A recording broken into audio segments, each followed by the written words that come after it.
Deep warfare, where I started hearing voices. And it got so bad, really, I guess you could say it manifested like schizophrenia.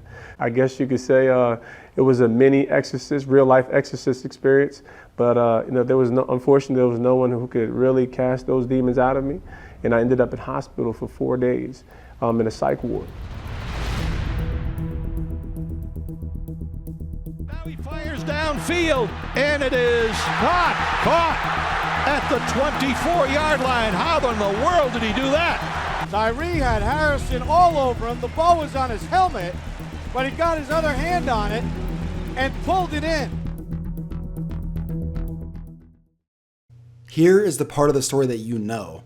Let's dive into Super Bowl 42. Fourth quarter, 3rd and 5, down by 4. Super Bowl on the line. On the previous play, Eli had thrown a pass to David Tyree. There was some sort of miscommunication, and it was that close to being intercepted. Now, like I said, 3rd and 5. Eli drops back. Somehow, he escapes the pressure, and with 4 defenders swarming him, he releases the ball.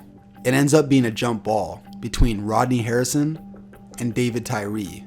Rodney Harrison, 2-time Pro Bowl strong safety, one of 2 players ever to have 30 sacks and 30 interceptions in a career, and a cornerstone of this undefeated Patriots secondary.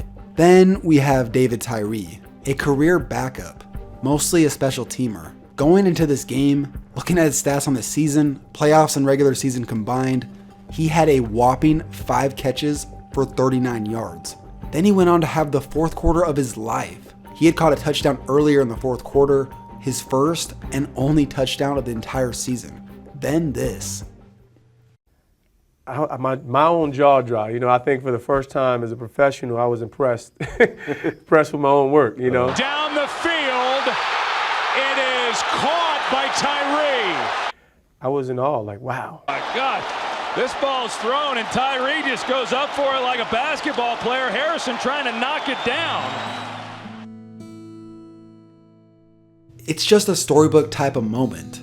Just weeks prior to this game, his mother had suddenly died from a heart attack, just absolutely crushing Tyree. But the strong-willed Tyree knows a bit about dealing with adversity. He ended up missing the first playoff game because of this, but when he came back, he helped save the Giants' improbable season in dramatic fashion. It was later voted as the 2008 ESPY Award Play of the Year. But for David Tyree, this would be his last shining moment on the gridiron. This would be the last catch that he ever made.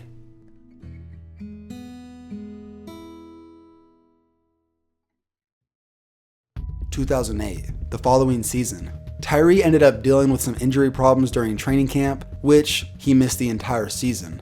In the following year, as the preseason was winding down, he ended up being cut by the Giants.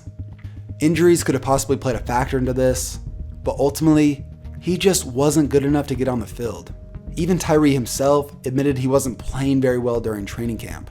Tyree had said, quote, "I didn't have a great camp. I had a very average camp. I started terrible and worked up to average. It's about performance."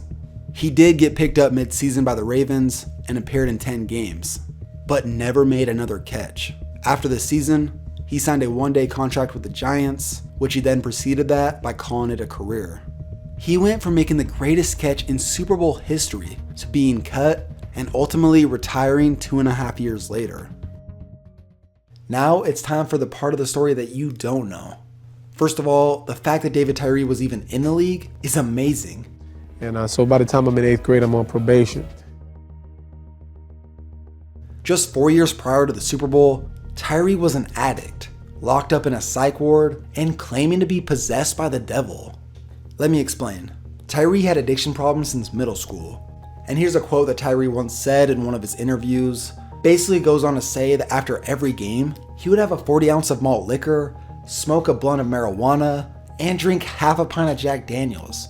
Not only was I, indulging in drugs, drugs, alcohol, marijuana, and so forth, but my mom would actually go get she would go get my 40 ounce and my half pint of Jack Daniels for me since I was too young to, purchase alcohol. Even his teammate Amani Toomer recalled witnessing him reeking of booze in practice.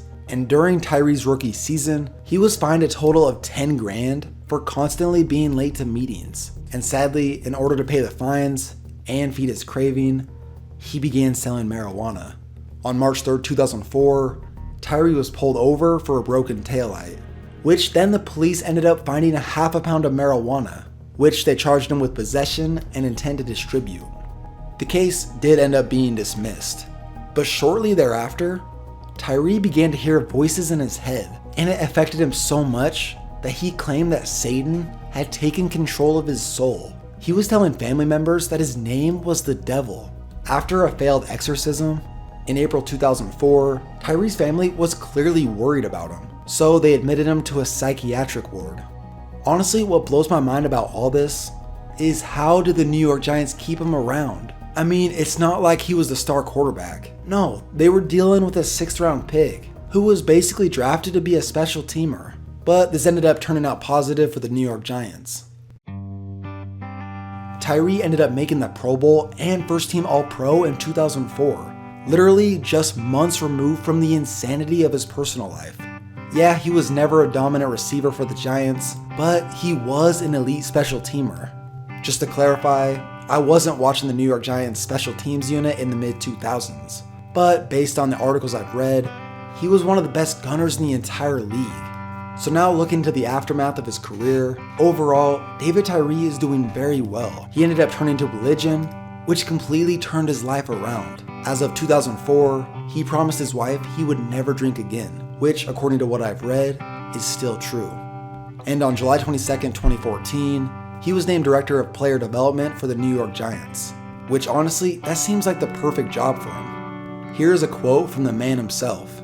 "Everyone wants to talk about the catch, but I feel the book I could write now would be far better than the book I wrote a few years ago. My story is more than just a catch."